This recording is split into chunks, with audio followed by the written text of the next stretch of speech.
যিশু ମୋ ପ୍ରାଣର ବନ୍ଧୁ,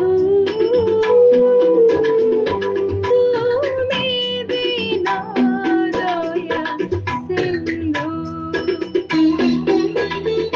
ଭାଙ୍ଗି ମୋ ଅନ୍ତର, କାନ୍ଦି ମୋ ଅନ୍ତର, ଭାଙ୍ଗି ମୋ ଅନ୍ତର, କାନ୍ଦି ମୋ ଅନ୍ତର, ଧୀର ମୁଲୋଚକ ବିନ୍ଦୁ, ତୁମେ ବିନା ଦୟା ସିନ୍ଧୁ।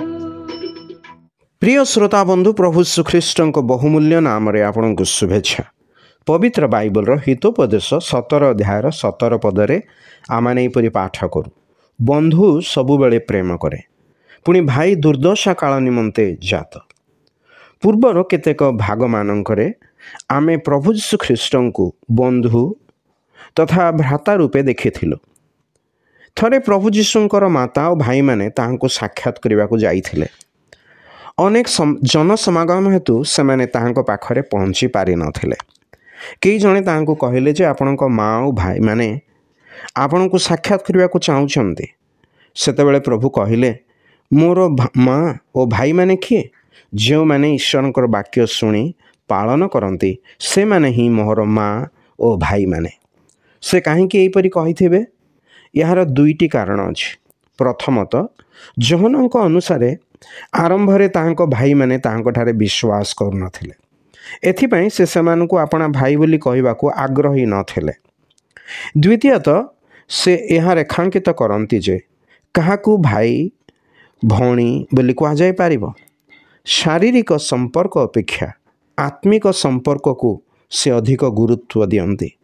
ସେ କହନ୍ତି ଯେ ଯେଉଁମାନେ ଈଶ୍ୱରଙ୍କର ବାକ୍ୟ ଶୁଣନ୍ତି ଓ ତାହା ପାଳନ କରନ୍ତି, ସେମାନଙ୍କୁ ସେ ଭାଇ କିମ୍ବା ଭଉଣୀ ବୋଲି ମନେ କରନ୍ତି।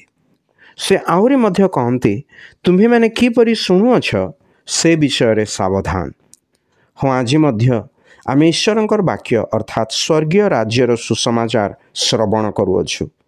ତଦନୁସାରେ ମନୁଷ୍ୟର ପାପ ନିମନ୍ତେ କ୍ରୁଶରେ ବଳୀକୃତ ଓ ତୃତୀୟ ଦିନରେ ମୃତ୍ୟୁରୁ ପୁନରୁତ୍ଥିତ ପ୍ରଭୁ ଶ୍ରୀଖ୍ରୀଷ୍ଟଙ୍କଠାରେ ଯେଉଁମାନେ ବିଶ୍ୱାସ କରନ୍ତି, ସେମାନେ ଅନନ୍ତ ଜୀବନ ପ୍ରାପ୍ତ ହୁଅନ୍ତି।